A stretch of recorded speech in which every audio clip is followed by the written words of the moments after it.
तो आपको लगता होगा ये मनी है। क्या कहते हैं आप? इसको मनी कहते हैं।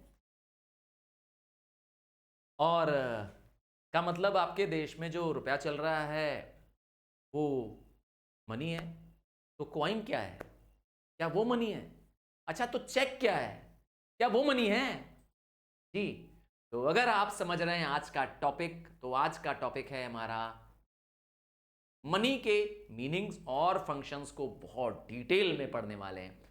तो इसीलिए पूरा वीडियो अंत तक देखिएगा। सबसे पहले मैं आपसे कहूंगा कि जो आप इस गांधी जी को देख रहे हैं, इस 500 के नोट में, ये मनी का एक फॉर्म है, करेंसी इसे कहा जाता है। और रही बात कॉइन्स की, हाँ सिक्के की, तो वो भी क्या है?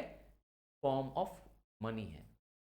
याद रखिएगा, मनी जब हम बात करते हैं तो मनी एक इंसानों द्वारा बनाई गई एक बहुत इंपॉर्टेंट इन्वेंशन है। इंसानों ने जैसे फायर इन्वेंट किया और व्हील इन्वेंट किया, वैसे तीसरा सबसे इंपॉर्टेंट इन्वेंशन माना गया मनी को। सर, मनी करता क्या है? तो मनी हमारी एग्रीमेंट, हमारे सोसाइटी में एक दूसरे से होने वाले एग्रीमेंट को, कॉन्ट्रैक्ट को जनरल एक्सेप्टेबिलिटी में कन्वर्ट करता है। क्या मतलब है इसका? आइए समझते हैं डिटेल में। हाँ, कि कैसे मनी ने हमें मदद किया और क्या सिस्टम पहले चल रहा था। तो पहले चल रहा था हमारी सोसाइटी में बार्टर सिस्टम, जिसे हम कई बार C2C वे बोलते हैं, मतलब कॉमोडिटी टू कॉमोडिटी।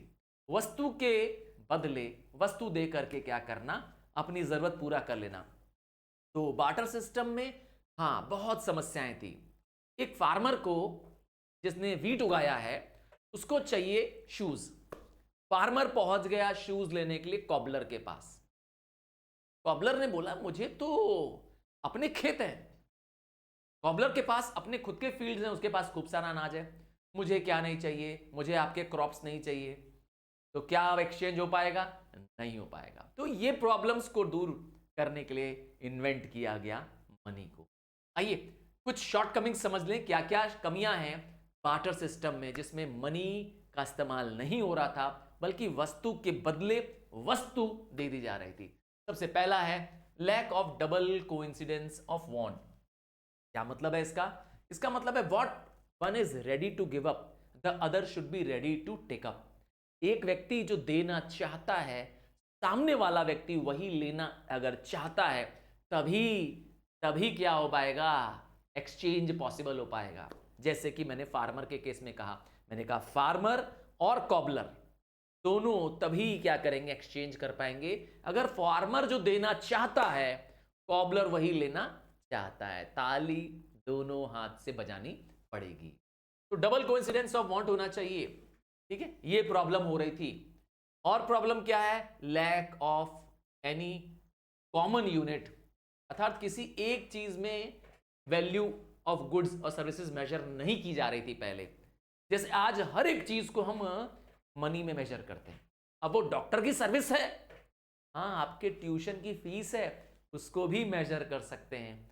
और वस्तु सामान जो बाजार में खरीद रहे हैं, आप चॉकलेट खरीद रहे हैं, क्यों? रुपीज में मेजर कर ले रहे हैं कि नहीं, कि 10 रुपए वाला चॉकलेट है कि 50 वाला है कि 100 वाला है। तो एक कॉमन यूनिट नहीं था पहले बार्टर सिस्टम में, ये प्रॉब्लम थी। और प्रॉब्लम की थी क्या थी? Problem when a person has a large and individual commodity. किसी एक वस्तु जो उसके पास बड़ी हुआ करती थी, अब उसको वो स्मॉल पार्ट्स में कैसे डिवाइड करे? मेरे पास हाथी है, मुझे क्या चाहिए? दो, हाँ मुझे, हाँ 2 वक्त की रोटी चाहिए। अरे भाई मुझे थोड़ा सा आटा चाहिए। क्या करें? हाथी का क्या बेचें? कान काट के बेच दे, पूंछ काट के बेच दे। देखा? तो जिसके पास लार्ज एंड डिविजिबल चीजें हैं, उनको स्मॉलर चीजें एक्सचेंज होने में बड़ी दिक्कत आती थी।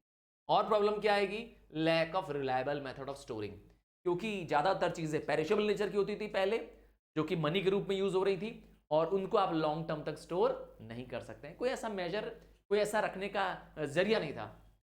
और तो और difficulty into entering contracts about future. हमने बहुत सारी चीजें ऐसी चाहिए होती हैं जिसका जरूरत तो आज है, पर पैसा आप धीरे धीरे देते हैं। जैसे आप अपने यहाँ रेंट दे रहे हैं, आपके कोई पास बिल्डिंग किराए पर है, अरे इंश्योरेंस प्रीमियम की बात कर लो। आज इंश्योरेंस की प्रीमियम धीरे धीरे धीरे दे रहे हैं, बाद में एक लमसम अमाउंट मिलता है।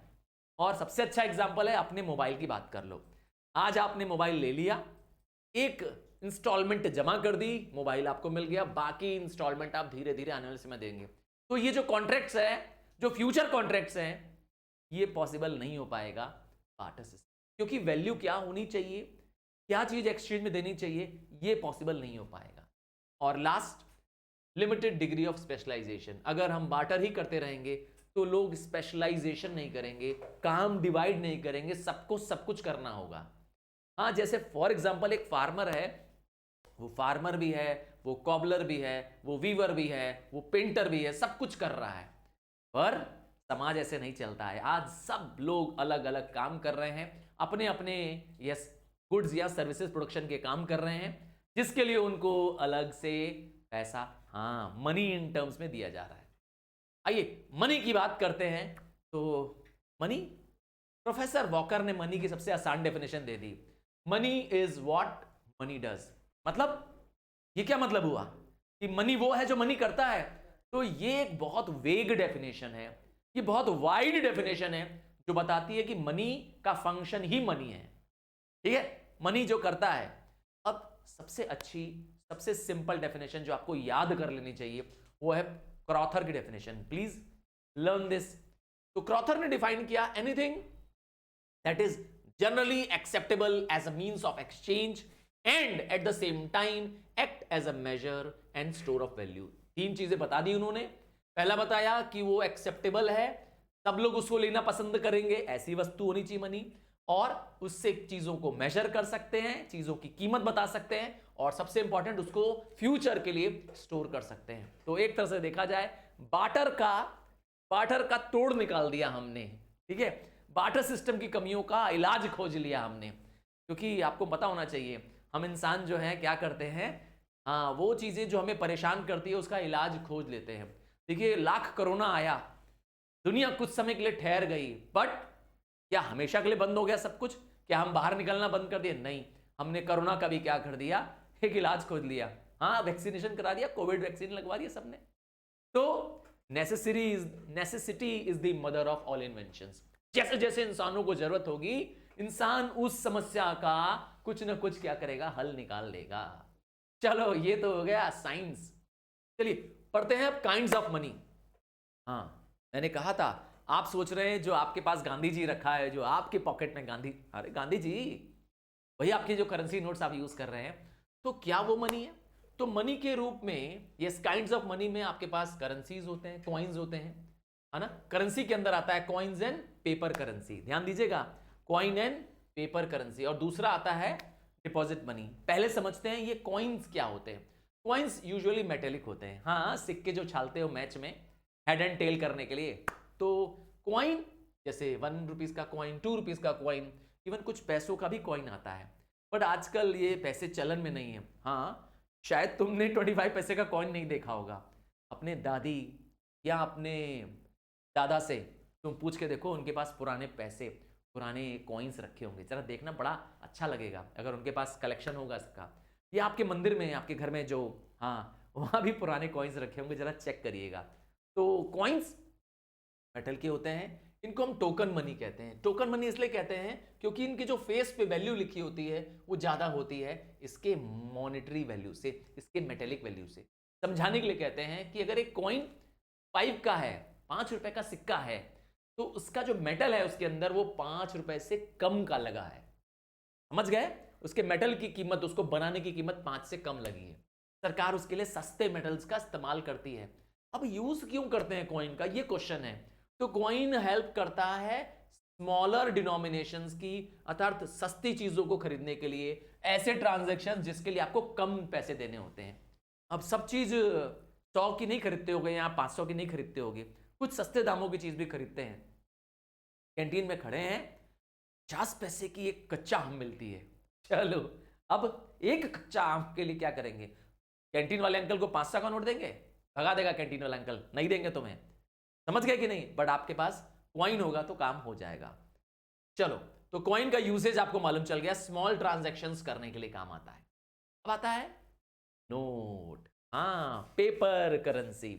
तो हमारे देश में जो पेपर करेंसी है, हाँ, वो 2 रुपए से लेकर के 2000 रुपए तक है। हाँ, आपको याद होगा पहले 2000 के नोट नहीं होते थे, ये डी नोटिफिकेशन के बाद जब नोट बंदी हुई उसके बाद से 2000 तक के नोट आ गए हमारे देश। कौन इश्यू करता है? किसी भी देश की सेंट्रल बैंक क्या करती है? नोट इशूइंग पावर होता है। करेंसी को जारी करने का अधिकार हमारे देश में आरबीआई के पास है। अच्छा, शुरुआत में जो सेंट्रल बैंक हुआ करती थी वो फुल्ली कन्वर्टेबल करेंसीज इश्यू करती थी। कई बार उसको बोलते थे कन्वर्टेबल मनी। इसका मतलब है आप पैसा दे करके अपनी बैंक से वापस गोल्ड ले सकते हैं। बट वर्ल्ड वॉर 1 के बाद यह सिस्टम बंद कर दिया गया। हाँ, गवर्नमेंट ने वर्ल्ड वॉर 1 के बाद यह सिस्टम बंद कर दिया। अब मनी कन्वर्टेबल नहीं रहा। अब बैंक आपको बदले में, रुपए के बदले में गोल्ड नहीं देगी। फ्रीली कन्वर्टेबल था पहले। अब क्या सिस्टम आया है? अब आया है इनकन्वर्टेबल मनी। सर इनकन्वर्टेबल? हाँ भाई, बैंक्स आपके रुपए को अब गोल्ड में कन्वर्ट करने का प्रॉमिस नहीं करती है। इसका मतलब है बैंक आपके पैसे को जिम्मेदारी लेगी कि ये पैसा हम इश्यू कर रहे हैं, गवर्नमेंट इश्यू कर रही है। लिखा होता है, क्या पता है कि नहीं? नोट में अगर ध्यान से देखना, करेंसी के नोट्स में देखना, यहां लिखा मिलेगा। क्या लिखा मिलेगा यहां पर? यहां अगर आप ध्यान से पढ़ेंगे तो लिखा मिलेगा कि मैं धारक को 500 अदा करने का वचन देता हूं। अरे भाई, करेंसी नोट इसलिए दिखा रहा हूं ताकि आपको याद रहे कि आप ऐसा जो देख रहे हैं वो लिखा हुआ उसमें मिलेगा। तो ये एक फिएट मनी बन गया। अभी ये जो पेपर मनी है हमारे भारत में, वो फिएट मनी बन गया है। फिएट शब्द का मतलब होता है एक ऐसा मनी जिसपे गवर्नमेंट ने इसे लीगल घोषित कर दिया है, अर्थात everybody has to accept it.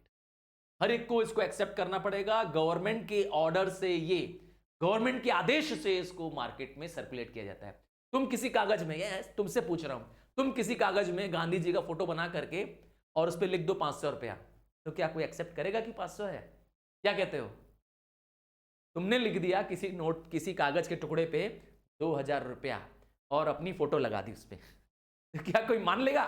जवाब है कभी नहीं मानेगा, क्योंकि इसे गवर्नमेंट की बैकिंग नहीं है। समझ गए ना? तो गवर्नमेंट ने इसे डिक्लेयर कर दिया कि हम हैं इसके पीछे। ये जो कागज का टुकड़ा है, इस कागज के टुकड़े को आप लोग 2000 रुपया मान लीजिए, 500 मान लीजिए, 100 मान लीजिए, जितना इम्प्रिंट है। हाँ, इसीलिए अब ये फिएट मनी कहलाता है। समझ गए फिएट मनी का मतलब? तो हमारे देश में जो नोट्स और कॉइन्स हैं, ये सब है करेंसी। नोट भी करेंसी है, मनी का एक रूप है करेंसी, काइंड है। आइए, अब आता है एक और टाइप आता है जिसे हम डिपॉजिट मनी या बैंक मनी करते हैं। यूजुअली मैं और आप क्या करते हैं, कमर्शियल बैंक्स में जाते हैं और अपने पास जो फालतू पड़े पैसे हैं, आइडियल कैश पड़ा है, उसको जाके अपने अकाउंट में जमा कर देते हैं, सेविंग अकाउंट में, जहां पर आप जब जरूरत पड़े वापस निकाल भी सकते हैं।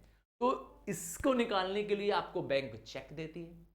हाँ भाई, चेक काट के किसी को पेमेंट कर दो जिसको पेमेंट करना है। बट चेक क्या है? चेक एक ऑर्डर है। एक ऑर्डर है ड्रॉअर का। ड्रॉअर कौन होता है? जिसको चेक बनाता है, जो चेक भरता है। ठीक है, ऑर्डर है ड्रॉअर का ड्रॉई को। ड्रॉई कौन होती है? बैंक। कि वो पेमेंट कर दे जिसका नाम लिखा है चेक पर या उसके ऑर्डर पर। तो चेक, अब कोई चेक लेने से मना भी कर सकता है, कहता ना ना ना भैया, हम तो चेक आपसे नहीं लेंगे। तो इसका मतलब आपके पास जो डिपॉजिट मनी है वो लीगल टेंडर नहीं है, क्योंकि कोई व्यक्ति उसको लेने से मना करता है, कह रहा मुझे चेक नहीं चाहिए भैया, पैसा तुरंत दीजिए, अभी कैश दे दीजिए तो मैं ले लूंगा, आपको सामान दे दूंगा। कहेगा चेक नहीं दूंगा, क्योंकि he has right to refuse to accept a cheque, but currency notes को वो रिफ्यूज नहीं कर सकता है। समझ गया ना? आइए तब समझते हैं इसी शब्द से कि लीगल टेंडर मनी, जिसका मतलब है कि एक ऐसा मनी जिसको गवर्नमेंट की पीछे से बैकिंग है, गवर्नमेंट का पीछे से सपोर्ट है, गवर्नमेंट के ऑर्डर से ही उसे बैंक्स, हाँ, आरबीआई उसे सर्कुलेट कर रही है। अब आता है लिमिटेड लीगल टेंडर मनी, अर्थात ये वो पैसा है, ये वो करेंसी है जिसको लिमिटेड एक्सटेंट तक, एक सर्टन मैक्सिमम अमाउंट तक ही आप एक्सेप्ट करेंगे, उसके बाद लेने से मना कर सकते हैं। एक एग्जांपल देता हूं, आपको किसी को पेमेंट करना है। लेट्स से तुमने परचेस किया एक मोबाइल, चलो 20,000 का तुमने मोबाइल परचेज करना है, तुम गए दुकानदार से 20,000 का मोबाइल परचेज कर लिया।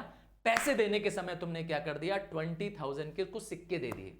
कहा भैया ये सिक्का है, बोरा भर के ले लो। लो भैया ये बोरा भर का सिक्का है, ले लो, 20,000 के सिक्के रख लो। दुकानदार कहेगा भैया वापस करिए सिक्का, ले जाइए, मैं नहीं लूंगा। तो क्या वो सिक्के को लेने से मना कर सकता है? स्पेशली 50 पैसा से कम के कॉइन्स को लेने से मना कर सकता है? जवाब है हाँ, क्योंकि उस पर एक लिमिट लगा दी गई है कि इतना मैक्सिमम लिमिट तक ही वो एक्सेप्ट कर सकता है, और वो मैक्सिमम लिमिट 25 रुपए है। कितना? 25 रुपए के बियॉन्ड कोई कॉइन्स लेने से मना कर सकता है। हाँ, 25 रुपए के बियॉन्ड। तो ये लिमिटेड लीगल है, मतलब लीगल है, गवर्नमेंट की बैंकिंग है, पर अनलिमिटेड एक्सटेंट तक आप उसका पेमेंट यूज करने में नहीं दे सकते हैं। तो एग्जांपल दूं, इसका मतलब है कि बड़े कॉइन्स, हाँ बड़े कॉइन्स, हमारे भारत में तो अब धीरे धीरे 25 पैसे का कॉइन तो आउट ही हो गया सर्कुलेशन से, और लगता है 50 का भी कॉइन आजकल मिल नहीं रहा है। शायद 1 रुपीज के कॉइन्स भी बहुत कम अवेलेबल हैं। क्या कहते हैं? आजकल कॉइन्स कम मिल रहे हैं क्योंकि लोग एक्सेप्ट नहीं कर रहे हैं ना। तो अब अनलिमिटेड लीगल टेंडर मनी क्या होता है? अगर किसी को पेमेंट करनी हो और वो मैक्सिमम लिमिट कोई ऊपर की नहीं है, आप सारा पेमेंट, हाँ तुमने एक प्रॉपर्टी खरीद ली, तुमने एक लैंड खरीद ली, लैंड की कीमत है 2 करोड़ रुपया, ठीक है, 2 करोड़ की तुमने एक लैंड खरीद ली, और जिसको पेमेंट देना था तुमने उसको क्या कर दिया, 10-10 के नोट दे दिए। ध्यान से सुनिएगा, कितने के नोट? 10 रुपीज के नोट। क्या वो लेने से मना कर सकता है? क्योंकि नोट अब बोरे भर के आएंगे। हाँ 10 रुपीज के नोट देने हैं और वो भी 2 करोड़ देना है। हाँ अब वो लेने से ना नहीं कर सकता। अगर आप जिदिया जाओगे, हाँ इफ यू फोर्स हिम कि नहीं भैया मैं तो तुमको यही दूंगा, 10 के नोट ही दूंगा, और ये 2 बोरे हैं ले लो भर के भैया, एक एक बोरा 1-1 करोड़ का है। क्या कहना चाहते हो? नो अपर लिमिट, क्योंकि ये 10 रुपए का नोट जो है क्या है, वो अनलिमिटेड लीगल टेंडर मनी है। तो हमारे देश में 50 पैसे और उससे अधिक के पैसों को क्या मान लिया गया है? करेंसी नोट्स को मान लिया गया अनलिमिटेड। हालांकि मैंने बता दिया कि अब 50 पैसा भी लोग कम एक्सेप्ट कर रहे हैं, या इवन कॉइन्स भी मना कर दे रहे हैं। हाँ इसका मतलब है कि कई चीज हमारे और सामने वाले दुकानदार के बीच में क्या होता है, या बायर और सेलर के बीच में क्या होता है, म्यूचुअल अंडरस्टैंडिंग होती है। पर अनलिमिटेड लीगल टेंडर मनी को कोई भी लेने से ना नहीं कर सकता। आप चाहें तो उसके खिलाफ पुलिस में एक्शन ले सकते हैं और वो हार जाएगा व्यक्ति, क्योंकि आपके पास पावर है, गवर्नमेंट की आपके पास बैकिंग है। Nobody can say no to the currency notes. देश में चलने वाले पेपर मनी को लेने से कोई ना नहीं कर सकता, कितने भी एक्सटेंट तक का आपको पेमेंट लेना हो तो। समझ गए नाम है अनलिमिटेड लीगल टेंडर मनी। आइए मनी के फंक्शंस को समझते हैं। पैसे का फंक्शंस, तो पैसों के फंक्शंस को 3 हिस्सों में डिवाइड किया गया है। पहला है प्राइमरी फंक्शन। प्राइमरी क्योंकि ये वो फंक्शन है जिसको फंडामेंटल या एसेंशियल फंक्शन बनाया गया है, अर्थात ये वो फंक्शन है जिसके लिए मनी को खोजा गया था। इन्वेंटिव मनी इसलिए इस फंक्शन के लिए हुआ था, इसीलिए कहते हैं प्राइमरी, पहला फंडामेंटल फंक्शन है। अब इसमें क्या है? इसमें आता है मीडियम ऑफ एक्सचेंज। क्यों पैसा लगाया गया, क्यों मनी को इन्वेंट किया? इसीलिए क्योंकि हमें प्रॉब्लम हो रही थी डबल कोइंसिडेंस की, हमें प्रॉब्लम हो रही थी बार्टर सिस्टम में। तो बार्टर सिस्टम की कमियों को दूर करने के लिए, एक्सचेंज की समस्या को दूर करने के लिए, मुझे कोई वस्तु चाहिए, सामने वाले को मेरी वस्तु नहीं समझ में आ रही है, अब क्या करें? एक्सचेंज तो नहीं पॉसिबल पाएगा, पर मनी हर एक को चाहिए। डॉक्टर के पास जाओ मनी चाहिए, टीचर के पास आओ मनी चाहिए, कोई भी जगह चले जाओ भाई, किसी भी जगह पे चले जाओ, हर व्यक्ति तुमसे मनी लेने को तैयार है। हाँ हर चीज बिक रही है, आपको पैसा देना है और सामने वाला उसे एक्सेप्ट कर लेता है। तो मनी ने क्या कर दिया है? इस समस्या को दूर कर दिया है। Money is generally and widely accepted as the medium with most of the purchases. अब वो गुड्स की परचेज हो, सेल हो, या सर्विसेज का हो, सर्विस भी पैसे के टर्म्स में मेजर की जा सकती। देखा, तो हर चीज मनी के टर्म्स में मेजर की जा रही है। मनी ने wastage of time, wastage of resources बचाया जो पहले बार्टर में होता था। समझ गया ना? तो सारी समस्याओं को दूर कर दे रहा है। और दूसरा वेरी इंपॉर्टेंट चीज, मनी दूसरा जो सबसे इंपॉर्टेंट काम करता है वो कीमत बताना। हाँ तुम बताओ कीमत कितनी है तुम्हारी, भैया मैं तुम्हें कीमत दे दूंगा। तो कोई भी चीज हो, वस्तु हो या सर्विस हो, आज उसकी कीमत लगाई जा सकती है। ये अलग बात है कि हम जो उसकी कीमत लगाते हैं उसे हम प्राइस बोलते हैं। अब भाई तुम समझो कि तुमने क्या किया, मार्केट में कोई चीज खरीदनी है। जैसे तुम्हें मार्केट में आलू खरीदना है, पोटैटो आलू, तो तुम आलू खरीदने के, भैया 2 किलो आलू दे दो। तो ये 2 किलो क्या है? आलू का यूनिट है जिसमें आलू को नापा जाएगा। वैसे ही हर वस्तु की यूनिट है रुपया, मनी। हर वस्तु की कीमत नापी जा सकती है। तो मनी में हर चीज को मेजर किया जा सकता है, वो वस्तु हो सर्विस हो। We can express the value of the commodity in terms of money and this is called as price. तो प्राइस क्या है? प्राइस कुछ और नहीं है बल्कि मनी के रूप में है। हम रुपीज में बोलेंगे, इंडिया में है। यही चीज तुम इंग्लैंड में रहोगे तो हो सकता है उसको पाउंड में बोलोगे, यूएस में रहोगे, यूनाइटेड स्टेट में रहोगे तो यही चीज डॉलर में बोलोगे, पर बोलोगे तो मनी। चलिए, अभी तक हमने देखा प्राइमरी फंक्शन, और अब बारी है सेकेंडरी फंक्शन। वो फंक्शन जो प्राइमरी की वजह से हो पा रहा है, मतलब इस फंक्शन को प्राइमरी से निकाला गया है। प्राइमरी दो फंक्शन अगर ना होते, that means medium of exchange नहीं होता और मेजर ऑफ वैल्यू नहीं होता, तो ये फंक्शन नहीं हो पाता। अब इस फंक्शन का, सेकेंडरी फंक्शन का पहला पॉइंट है स्टैंडर्ड ऑफ डेफर्ड पेमेंट। तो मैंने बताया मनी फ्यूचर के ट्रांजैक्शंस को, फ्यूचर के कॉन्ट्रैक्ट्स को पेमेंट करने में मदद कर सकता है। क्यों? क्योंकि मनी को इजीली आप क्या कर सकते हैं, यूनिट्स में डिवाइड कर सकते हैं। तो मनी फ्यूचर के चीजों को खरीदने, बेचने, ट्रांसफर करने में मदद कर सकता है। Money is used as a medium of exchange and this time the payment is spread over a period of time. तो अगर पीरियड ऑफ टाइम में पेमेंट करना है, भाई मैंने बताया था ना, अगर आपको मोबाइल खरीदना है और किस्तों में खरीदना है, ईएमआई में खरीदना है, इक्वेटेड मंथली इंस्टॉलमेंट में खरीदना है, बहुत आसानी से पॉसिबल है मनी की वजह से। और आजकल हम ऐसे बहुत सारे ट्रांजैक्शन कर रहे हैं, चाहे इंटरेस्ट का पेमेंट, रेंट का पेमेंट, सैलरी का पेमेंट, पेंशन का पेमेंट, और सबसे अच्छा है कोई चीजें खरीद रहे हैं, ड्यूरेबल गुड्स खरीद रहे हैं, लो मोबाइल ले लो, लैपटॉप ले लो, फ्रिज ले लो, एसी ले लो, सब कुछ मिल रहा है ईएमआई में। तो मनी है तभी तो दे पा रहे हैं इक्वल इंस्टॉलमेंट्स। तो मनी से क्या हो पाया, मनी से इन सबको एक्सप्रेस कर सकते हैं, ठीक है। और मनी सब लोग एक्सेप्ट कर रहे हैं। मनी हर चीज को डेफिनाइट और स्टैंडर्डाइज्ड यूनिट में एक्सेप्ट कर लिया जा रहा है, सब लोग लेने को तैयार हैं। यस, आइए स्टोर ऑफ वैल्यू।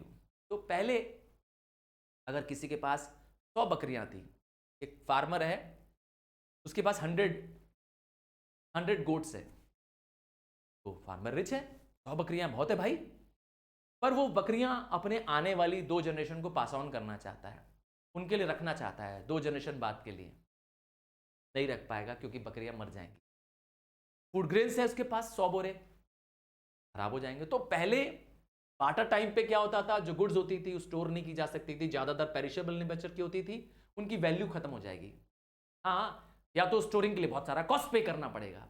तो इस समस्या को दूर कर दिया मनी ने। मनी को होल्ड करना, मनी क्योंकि आपकी जनरल परचेजिंग पावर होती है, पैसा खरीदने की क्षमता होती है आपकी, तो ये आप लंबे समय तक होल्ड कर सकते हैं, इजीली होल्ड कर सकते हैं, without fall in the value hold कर सकते हैं। ये फायदा मिलता है मनी। मनी आप फ्यूचर में यूज कर सकते हैं। तीसरा और इंपॉर्टेंट फंक्शन है ट्रांसफर ऑफ वैल्यू।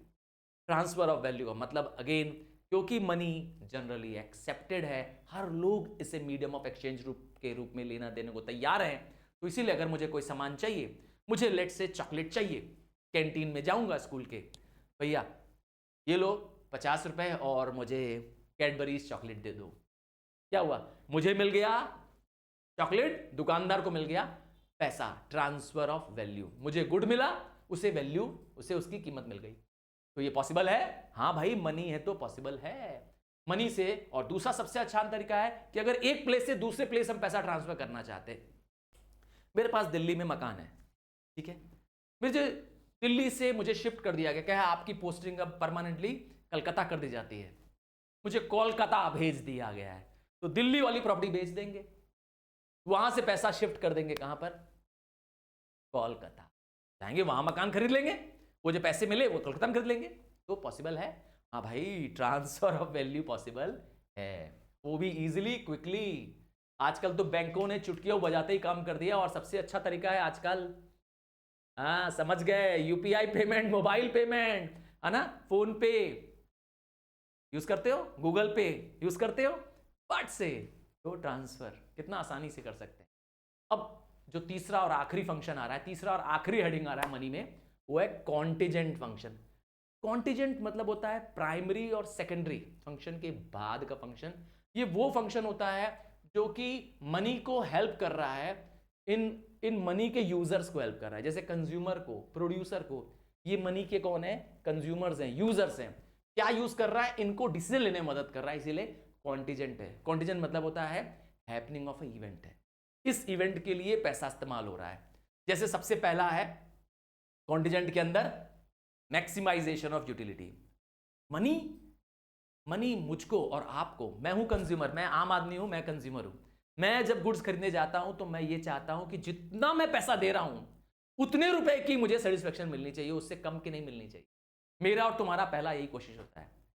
तुम गए, ध्यान से सुनना, तुम गए कॉफी शॉप में कॉफी पीने के लिए, अब अच्छी से एम्बियंस में, हाँ जहाँ खूबसूरत सा एम्बियंस है, खूबसूरत से सोफा वोफा लगे हैं, एसीज, बहुत अच्छा सा एम्बियंस है, कॉफ़ी वाला कह रहा है भैया 50 रुपये की कॉफ़ी, आप तुरंत 50 रुपये दे दोगे, क्योंकि आप देखोगे कॉफ़ी 50 की नहीं है, बट कॉफ़ी की कीमत आपके लिए 50 रुपये इसलिए है क्योंकि उसका जो स्ट्रक्चर है, उसका जो ओवरऑल वर्किंग है, हाँ वहाँ वेटर्स काम कर रहे हैं, है ना, वहाँ वेटर्स काम कर रहे हैं, और उसका जो कॉस्ट है वो 50 के बराबर आपको लगता है, आप तुरंत 50 रुपया दे दोगे और कहोगे हाँ भैया कॉफ़ी दीजिए, और 50 रुपये आप दे दोगे, क्योंकि आपको 50 रुपये की सेटिस्फेक्शन मिलेगी उस कॉफ़ी को पी करके। यही एग्जाम्पल फिर से सुनिए, आप सड़क के किनारे जो ठेले लगे होते हैं या छोटे मोटे कॉफ़ी शॉप्स होते हैं, जहाँ पे सड़क के किनारे बैठा देगा, कहेगा भैया कॉफ़ी के 50 रुपये दे दीजिए, कहेगा पगलाए हो क्या जी, 50 रुपये की कॉफ़ी, ये क्या है, सड़क पे 50, 10 रुपया देंगे। देखा, ये मेरा और आपका नेचर, हम क्या कर रहे होते हैं, वही प्राइस देना चाहते हैं जितने की हमें लेवल ऑफ सेटिस्फेक्शन मिलता है। हम इसे कीवर्ड को याद कर लेंगे। क्या कंज्यूमर चाहता है? A consumer maximizes his total utility in the ratio of marginal utility. क्या करता है वो मार्जिनल यूटिलिटी खोजता है, एडिशनल सेटिस्फेक्शन खोजता है अलग अलग कमोडिटी की, और उतना ही प्राइस रेशियो देने को तैयार हो। हाँ ये मैं और आप हमेशा करते हैं, पर अगर रुपया ना होता, मनी ना होता, क्या हम ये कर पाते? क्या हम यूटिलिटी को मेजर कर पाते? जवाब है नहीं। तो इसीलिए मैक्सिमाइजेशन ऑफ सेटिस्फेक्शन या यूटिलिटी करता है मनी। दूसरा है एम्प्लॉयमेंट ऑफ फैक्टर्स। अब 4 फैक्टर्स होते हैं, लैंड, लेबर, कैपिटल, एंटरप्राइज, होता है ये चारों फैक्टर, जानते ही हैं। अब लेबर की बात करते हैं। एक प्रोड्यूसर को लेबर चाहिए, तो लेबर को क्या दें? आप कहेंगे सर वेजेस दे दें, सैलरी दे दें, कितना दें? तो अगेन प्रोड्यूसर अपने लिए क्या देखता है कि एक प्रॉफिट मैक्सिमाइज करने के सिचुएशन में वो चाहता है कि मैं उसकी प्रोडक्टिविटी के बेसिस पे जितना उस लेबर से काम मिल रहा है उतना ही उसको वेज दूंगा। अगर लेबर का वेज मुझे लग रहा है उतना में देने के बावजूद मैं उससे उतना प्रोडक्टिविटी नहीं ले पा रहा हूं, नहीं रखूंगा। यस, एक प्रोड्यूसर नहीं रखेगा। तो इसीलिए रेन्यूमरेशन मतलब वेज रेट कैसे डिसाइड होता है? मनी के टर्म्स में। हर एक फैक्टर का एक मनी रेट है। कैपिटल के लिए आपको इंटरेस्ट देना पड़ता है, तो आप कैपिटल को ऐसा यूज करते हो ताकि आप उससे ज्यादा पैसा कमा पाओ। ये प्रोड्यूसर को देखना होता है फैक्टर्स को लगाते समय। और पूरी कंट्री की बात कर लो मुझसे, हमारे पूरे देश में जब नेशनल इनकम की बात करते हो तो उसको बोलते हैं sum total of final goods and services produced by all the residents. हाँ, produced by all the residents in a country, इसे हम कहते हैं नेशनल इनकम। और नेशनल इनकम में हर एक फैक्टर का योगदान होता है। नेशनल इनकम में जो भी फैक्टर्स ऑफ प्रोडक्शन है उनका कंट्रीब्यूशन, हाँ 4 फैक्टर होंगे, लैंड, लेबर, तो उनका पेमेंट गुड्स के टर्म पे नहीं होगा, मनी के टर्म्स में होगा। देश में कितने लेबर काम कर रहे हैं, देश में कितना कैपिटल काम कर रहा है, कितना लैंड काम कर रहा है, और एंटरप्राइज, सबको उनका शेयर मनी के टर्म्स में दे पाएंगे। याद रखिए गुड्स के टर्म में नहीं देते हैं क्योंकि इजीली मेजरेबल है। और लास्ट फंक्शन ऑफ मनी वो है basis of credit system. Credit मतलब लोन। सोचिए बैंकों में पैसा जमा ही नहीं हुआ है, मनी नहीं है बैंक में, तो बैंक लोन कहां से देगी? तो लोन तभी संभव है, चेक तभी संभव है, ड्राफ्ट तभी संभव है क्रेडिट, कैश क्रेडिट तभी संभव है जब बैंकों में पैसा होगा। पैसा होगा तो ही बैंक लोन या क्रेडिट सिस्टम कर पाएगी। इसका मतलब है कोई भी क्रेडिट इंस्ट्रूमेंट चाहे बिल हो चाहे चेक हो, संभव नहीं है अगर उसके अगेंस्ट में क्या हो, मनी ना हो। तो मनी है, उसी की तो बैकिंग में चेक दे रही बैंक आपको, समझ गया ना। कह सकता हूं कि money is at the back of all loans, all credit. तो फंक्शन सारे हमने कर लिए हैं। आइए एक कपलेट में, एक दोहे में इस पूरे फंक्शन को याद कर लेंगे। हाँ, ये दोहा है, कह सकते हैं। क्या दोहा है आखिरी में? Money is matter of functions of 4। Money में 4 मेजर फंक्शंस है, मीडियम, मेजर, स्टैंडर्ड, स्टोर। चलो याद कर लो तुलसीदास के दोहे की तरह, ठीक है। आते हैं अब अगला topic, supply of money. Supply, क्या मनी भी कोई बेचता है? भैया रुपए ले लो, डॉलर ले लो, नहीं नहीं, वो वाला सप्लाई नहीं, वस्तु वाला सप्लाई नहीं, बल्कि सप्लाई बताता है stock, stock of money held by the public. Public के पास, याद रखिएगा, पब्लिक मतलब यहां पे गवर्नमेंट नहीं है, पब्लिक मतलब यहां पर बैंक्स नहीं है जो पैसा बना रही हैं, उनको छोड़ दो। तो वो सारा पैसा जो पब्लिक के पास है at a point of time, जिससे वो पेमेंट कर सकते हैं, जिसे वो स्टोर करके रखे हुए हैं। इसका मतलब जो पैसा भी तुम्हारे पास है, हाँ मैं तुम्हारी बात कर रहा हूं, तुम्हारे पास जेब में कितना है भाई, जरा चेक करो तो, निकालो अपने पैसे जो जेब के हैं। मेरे पास जेब में भी हैं कुछ पैसे, ये है पैसा मेरे पास जेब में। तो जो पैसा मेरे पास अभी है और जो पैसे मेरे पास रखे हैं, जिसे मैं यूज कर सकता हूं, भले वो बैंक में ही रखे क्यों ना हो, मेरे पास वो मेरा पैसा है, हाँ, at a point of time, अभी। इसे कहते हैं क्या? Money supply. क्लियर? अब इसमें डेफिनेशंस में कुछ खास बातें हैं। पहली खास बात क्या है? 2 मेन ध्यान देना है। पहला है पब्लिक के पास पैसा होना चाहिए। ये पैसा किसके पास होना चाहिए? पब्लिक में। इसका मतलब है जो पैसे को बनाते हैं, जैसे बैंक्स, जैसे गवर्नमेंट, कमर्शियल बैंक्स, ये लोगों के पैसे को मनी सप्लाई में इंक्लूड नहीं करना है। और मनी एक स्टॉक कंसेप्ट है। स्टॉक मतलब होता है जब इसको मेजर करते हैं तो एक फिक्स्ड पीरियड ऑफ टाइम के लिए मेजर करते हैं। जैसे 1 जनवरी को, एग्जांपल है, 1 जनवरी को देश में कितना मनी है, 1 जनवरी मतलब 1 जनवरी, हाँ, इसे कहते हैं अगेन मनी सप्लाई। आइए, मनी सप्लाई के 2 बेसिक कंपोनेंट्स होते हैं, हाँ, 2 कॉमन कंपोनेंट्स हैं, वैसे हम और भी पढ़ेंगे। जैसे पहला कंपोनेंट है करेंसी, जिसको हम जानते हैं देश में जो कॉइन्स और देश में जो पेपर मनी चल रहा है, पेपर करेंसी चल रहा है, इन दोनों को हम लोग कहते हैं, हाँ, मनी कंपोनेंट या करेंसी कंपोनेंट। याद रखिएगा, जितने भी अंडर डेवलप्ड देश है, जैसे श्रीलंका हो गया, पाकिस्तान हो गया, बांग्लादेश हो गया, यहां पर करेंसी नोट्स ज्यादा चलन में है, हाँ, लोग इनका ज्यादा यूसेज कर रहे हैं। जबकि डिपॉजिट मनी ये वेस्टर्न कंट्रीज में, यहां जहां बैंकिंग सिस्टम बहुत एडवांस्ड है, बहुत डेवलप्ड है, वहां ज्यादा है। वहां पर डिपॉजिट कंपोनेंट, जिसमें बैंक में जब पैसा जमा करते हैं, चाहे वो सेविंग अकाउंट के रूप में हो, करंट अकाउंट के रूप में हो, वहां पे ये कंपोनेंट ज्यादा। तो ये रहा कुछ M1 सप्लाई, जिसको सबसे वाइडली एक्सेप्टेड सप्लाई माना गया है। इसमें currency with bank, deposits with the commercial banks. तो ये तो हो गया कॉमन डेफिनेशन, बट इसको नैरो डेफिनेशन माना गया है। इसके ऊपर माना गया है currency with public, deposit, demand deposit with public by bank in the banks, मतलब हम जो पैसा बैंक से निकाल सकते हैं अपनी मर्जी से, उसे कहते हैं डिमांड डिपॉजिट। इसे कई बार चेकेबल डिपॉजिट भी बोलते हैं। और टाइम डिपॉजिट मतलब होता है वो पैसा जो एक फिक्स टाइम के बाद ही निकाल सकते। तो ये तो हो गए एग्जाम्पल्स। अब हम बेसिकली समझने वाले हैं हमारे इंडिया में, ये तो वर्ल्ड का समझे थे ना, अब हमारे इंडिया में आरबीआई क्योंकि चलाती है ना हमारी पॉलिसीज को, तो 4 मेजर्स ऑफ सप्लाई बताया गया, M1, M2, M3, M4, 4 M बताए गए। पहला M, M1, ध्यान से देखिएगा, इसको याद करना है। पहला M है करेंसी, मतलब वो नोट या वो कॉइन्स जो लोगों के पास है। करेंसी में दोनों आते हैं, मैंने बता दिया, सिक्के भी आते हैं और पेपर मनी भी आता है। दूसरा क्या है? Demand deposits of the people with the bank. अब बोलेंगे सर डिमांड डिपॉजिट क्या होता है? ये वो डिपॉजिट होता है जो हम बैंक से जब चाहे तब निकाल सकते हैं, अर्थात हमारा सेविंग अकाउंट, हमारा करंट अकाउंट, इन दोनों को हम क्या कहते हैं? Demand deposits. क्यों? क्योंकि इसमें पैसा ऑन डिमांड बैंक से हम चाहे तो निकाल सकते हैं, क्योंकि मेरा पैसा है भाई।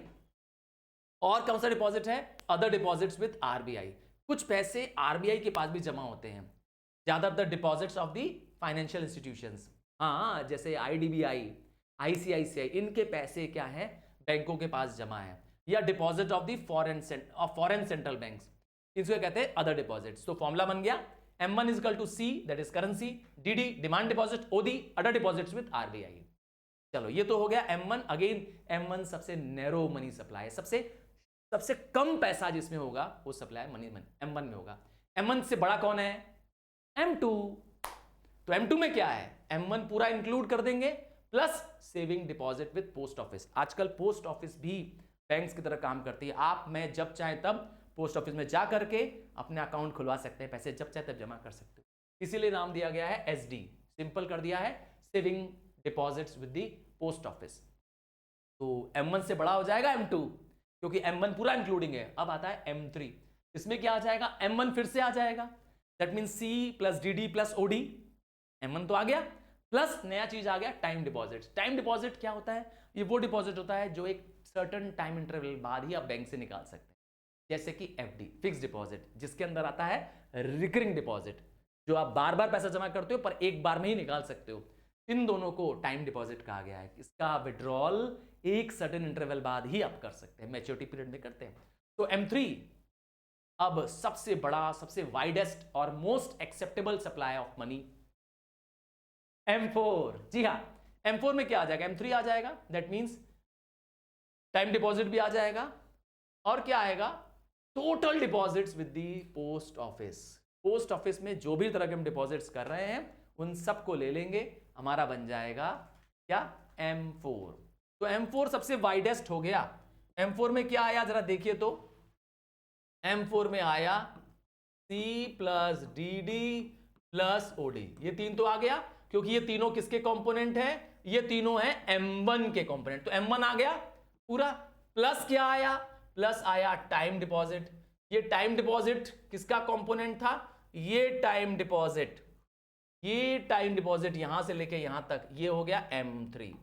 और चौथा और आखिरी चीज हमने जोड़ देनी है इसके अंदर, क्या जोड़ना है इसके अंदर, अब इसके अंदर ऐड कर देंगे all deposits with the post office, that means TDP, that is total deposit with post office. इन सबको प्लस कर देंगे, M4 आ जाएगा, जो कि widest and most acceptable supply of money, supply का सबसे बड़ा, सबसे वाइडेस्ट डेफिनेशन है। अच्छा, अब RBI तो रुकती वाली है नहीं, जैसे जैसे इकोनॉमी में चेंजेस आ रहा है RBI भी चेंजेस करेगी। तो RBI ने अपनी डेफिनेशन में कुछ चेंज किया। RBI ने रिसेंटली एक नया सजेशन दिया, हाँ, VK रेड्डी कमेटी ने एक नया सजेशन दिया, जिसमें एक MO को जोड़ दिया गया। MO M1 M3 M2 और M3 जोड़ दिया गया। तो MO क्या है, ये एक नया मनी सप्लाई है। आइए समझते हैं, MO का एक स्पेशल नाम भी है, हाई पावर्ड मनी। हाँ, इसके बाद बहुत पावर है क्या, हाँ अभी समझाता हूं इसका क्या मतलब है। हाई पावर का मतलब ताकतवर नहीं, हाई पावर का मनी का मतलब है कि इसमें करेंसी आ जाएगा, क्या आ जाएगा, करेंसी जो कि लोगों के पास है, और करेंसी जो बैंकों के पास है। तो करेंसी इन सर्कुलेशन, मैंने लिखा CC, करेंसी विद बैंक्स, जो पैसा बैंकों के पास भी जमा है, ध्यान दीजिएगा, विद RBI और अदर डिपॉजिट्स। तो इस बार क्या नई चीज आ गई, इसका मतलब है आम लोगों के पास जो पैसा है, मतलब कॉइन्स हैं और नोट है, वो तो आ गया, वो ये रहा, प्लस जितना भी पैसा बैंकों का RBI के पास जमा है, उसको CRR के रूप में कहते हैं, SLR के रूप में कहते हैं, आपको याद होगा, CRR स्पेशली जो कैश रिजर्व रेशियो, वो सब ऐड कर दो, बन जाएगा हाई पावर्ड मनी, MO इसका नाम दिया गया है। तो the overall supply of money in the economy depends upon the amount of the central bank money. क्या चीज, वो सारा पैसा जो देश की सेंट्रल बैंक, जैसे हमारे देश में RBI है, जो भी पैसा उसके पास है, वो पैसा बन जाएगा हाई पावर्ड मनी। याद रखिएगा, हाई पावर्ड मनी का दूसरा नाम मॉनेटरी बेस भी है, क्योंकि इसमें सारे कॉइन्स आ जाने वाले हैं, सारा करेंसी आने वाला है, सारा डिपॉजिट्स जो बैंकों के पास रिजर्व्स के रूप में रखा है, सेंट्रल बैंक रिजर्व्स जमा कराती है, याद रखिएगा, तो वो सबको ऐड कर देते हैं। चलो, money is not a problem. अब मनी का हाँ एक्सेस होना देश में प्रॉब्लम है। तो अब टॉपिक आ रहा है इन्फ्लेशन। सर, महंगाई डायन खाए जात है, नहीं सुना है क्या ये लाइन? चलिए आज मुझसे सुन लीजिए, क्या होता है inflation? Teddy, and constant rise in prices of general price level. मतलब लगातार कीमतें बढ़ते रहना। क्या मतलब है, अगर कीमत बढ़ रही है और धीरे धीरे बढ़ रही है और फिर फॉलो जा रही है, प्राइस राइज हो रहा है पहले 5%, फिर अगले दिन गिर जा रहा है 2%, फिर अगले दिन बढ़ जा रहा है फिर 4%, फिर गिर जा रहा है 3%, जी नहीं, ये इन्फ्लेशन नहीं। तो इन्फ्लेशन की डेफिनेशन है एक ऐसा सिचुएशन जब कंटिन्यूअस और appreciable increase in general price level हो। याद रखिएगा, प्राइस लगातार बढ़ती रहनी चाहिए और प्राइस लेवल क्या होने चाहिए, एप्रिशिएबल होना चाहिए। ऐसा होना चाहिए कि लोगों की नजरों में आए, something which can be noticed, that is what is called as appreciable. तो increase in general price level होना चाहिए। दूसरा, सिचुएशन ऑफ कंसिस्टेंट, लगातार, प्रोलॉन्ग्ड इंक्रीज, इंक्रीज के बाद डिक्रीज नहीं, लगातार क्या होना चाहिए, प्राइस लेवल इंक्रीज होना चाहिए। एक एप्रिशिएबल इंक्रीज, इसका मतलब है increase of 2%, increase of 3% increase को इंक्रीज नहीं माना जाता है। A mild increase is actually good for the economy. कीमतें एकदम नहीं बढ़ेंगी ना तो भी देश बर्बाद हो जाएगा, याद रखिएगा। थोड़ी थोड़ी कीमतें बढ़ती रहनी चाहिए, माइल्ड इंक्रीज अच्छा माना गया है। और लास्ट, इन्फ्लेशन को जब मेजर करते हैं तो इन्फ्लेशन का रेट बताना पड़ता है, यूजुअली परसेंट में बताते हैं। आइए इन्फ्लेशन के टाइप समझते हैं। पहला टाइप है डिमांड पुल इन्फ्लेशन, मतलब डिमांड ही बढ़ गई है, supply of goods and services नहीं बढ़ पाई है। इमेजिन करिए मार्केट में एक सिनेरियो कि मार्केट में फूड ग्रेन्स जो है वो तो खेतों से आ रहा है और फूड ग्रेन्स की सप्लाई नहीं बढ़ रही है, खेतों का आउटपुट नहीं चेंज हो रहा है। बट क्या हुआ, पॉपुलेशन बढ़ गई, क्या होगा, डिमांड पुश इन्फ्लेशन। समझ गया ना, ये कब हो रहा है, जब aggregate demand, that means the total demand of the good and services वो इंक्रीज हो जा रही है। और देखिए इकोनॉमी में demand of goods and services जब बढ़ने लगेगी और उसके साथ सप्लाई भी बढ़ जाएगी तो प्रॉब्लम नहीं है, then it is not a problem. कभी आपने सोचा है जमीन के दाम क्यों बढ़ते हैं, आप कुछ करते भी नहीं है फिर भी जमीन के दाम बढ़ जाते हैं। आप 5 लाख की जमीन लेते हो 8 लाख हो जाती है, 8 लाख की जमीन लेते हो 10 लाख हो जाती है, 10 लाख की जमीन लेते हो 50 लाख हो जाती है, 50 की, अरे भाई क्यों, क्योंकि उसकी सप्लाई नहीं बढ़ रही है भाई, डिमांड बढ़ती जा रही है, आबादी बढ़ती जा रही है, पॉपुलेशन राइजिंग हो रही है, लोगों को घर चाहिए, खेत चाहिए, इंडस्ट्री चाहिए, फैक्ट्री चाहिए, जमीन चाहिए, इन सब के लिए जमीन चाहिए। बट सप्लाई इंक्रीज नहीं हो रही, सप्लाई तो कांस्टेंट है, लैंड कांस्टेंट है। नतीजा क्या हो गया, इसे कहते हैं डिमांड पुल इन्फ्लेशन। तो demand beats the supply, supply limited है, सो प्राइस राइज अप हो जाता है, पुल अप हो जाती है, इसीलिए इसका नाम दिया गया है डिमांड पुल इन्फ्लेशन। अच्छा, डिमांड पुल इन्फ्लेशन का एक रीजन ये भी बताया गया है कि अगर सरकार क्या करे, डेफिसिट फाइनेंसिंग कर दे। डेफिसिट फाइनेंसिंग मतलब जानते हैं क्या होता है, मनी प्रिंट कर देना, एक ऐसा सिचुएशन जब total expenditure exceeds the total revenue, सरकार के बजटरी खर्चे ज्यादा हैं और रेवेन्यू कम है, तो सरकार उसको पूरा करने के लिए नए नोट छापती है। पर जब नया मनी पंप इन हो जाता है मार्केट में, क्योंकि सरकार और नए करेंसी नोट छाप रही है, इससे महंगाई, यस, डिमांड पुल इन्फ्लेशन हो जाती है। डिमांड उसको अपने साथ ऊपर क्या करता है, खींच लेता है, किसको, कीमतों को, दाम भाग जाते हैं ऊपर, पुल हो जाते हैं। अब धक्का मारेंगे, ठीक है, हाँ कई बार गेटों पे लिखा होता है पुल और पुश, आप कंफ्यूज हो जाते हो, पुल में आप अपनी तरफ खींचते हो और पुश में क्या करते हो, अपने से दूर धकेलते हो। तो ये कॉस्ट की वजह से है, जब चीजों के सप्लाई चेंज हो जा रही है। एक प्रोड्यूसर है जो गुड्स एंड सर्विसेज बनाता है, कोई भी गुड्स बनाता है, ठीक, चलो मैं एग्जांपल देता हूं फर्नीचर के प्रोड्यूसर का, हाँ जो सोफा, पलंग, हाँ टेबल चेयर बनाता है, सोचिए उसकी बात करता हूं मैं। अब वहाँ के जो लेबर्स हैं उसे कह रहे हैं फर्नीचर वाले को कि भैया मेरी वेजेस बढ़ाओ, मेरी सैलरी बढ़ाओ। लेबर यूनियन इकट्ठा हो गई है कि हमारी मांगे पूरी करो, सैलरी बढ़ाओ, मांगे बढ़ाओ। ठीक है, प्रोड्यूसर मान जाता है उनकी बात, कहता है भैया चलो भैया तुम लोग जिद करो, तुम्हारी वेजेस बढ़ा देते हैं। तो अब ये प्रोड्यूसर क्या करेगा, उसकी कॉस्ट तो बढ़ गई ना, उसके वेजेस इंक्रीज करने से उसकी cost of making, cost of producing furniture बढ़ गई, तो मार्केट में महंगे में बेचेगा फर्नीचर। तो महंगा क्यों हो गया, कॉस्ट के बढ़ने की वजह से। बस नाम है कॉस्ट पुश इन्फ्लेशन। कॉस्ट ने क्या कर दिया, दाम को आगे धकेल दिया। तो वेज की वजह से हुआ, इसीलिए कई बार इसे बोलते हैं वेज पुश इन्फ्लेशन। कभी कभी कुछ मोनोपोलिस्ट लोग, अर्थात मोनोपोली वाले बिजनेस करने वाले लोग, या ओलिगोपोली जिसमें फ्यू लार्ज बिजनेस होते हैं, जैसे आपकी ऑटो इंडस्ट्री है या जैसे आपकी मोबाइल इंडस्ट्री है, ये जो मोबाइल सर्विसेज देती हैं, ये इंडस्ट्रीज क्या कर सकती हैं, अपने प्रॉफिट मार्जिन को इंक्रीज कर सकती हैं। उनको मालूम है कि हम मिल जाएंगे तो कोई हमें परेशान नहीं कर पाएगा, हम प्रॉफिट बढ़ा भी लेंगे तो लोग झक मार के हमसे खरीदेंगे। तो इसकी वजह से, अपने मोनोपोली पावर की वजह से ऐसा वो कर सकते हैं। इसकी वजह से भी दाम महंगा हो जाता है, हम इसे कहते हैं प्रॉफिट पुश इन्फ्लेशन, क्योंकि प्रॉफिट उन्होंने ज्यादा चाहिए। अब प्रॉफिट बढ़ाने के लिए क्या करना पड़ेगा, दाम बढ़ाना पड़ेगा।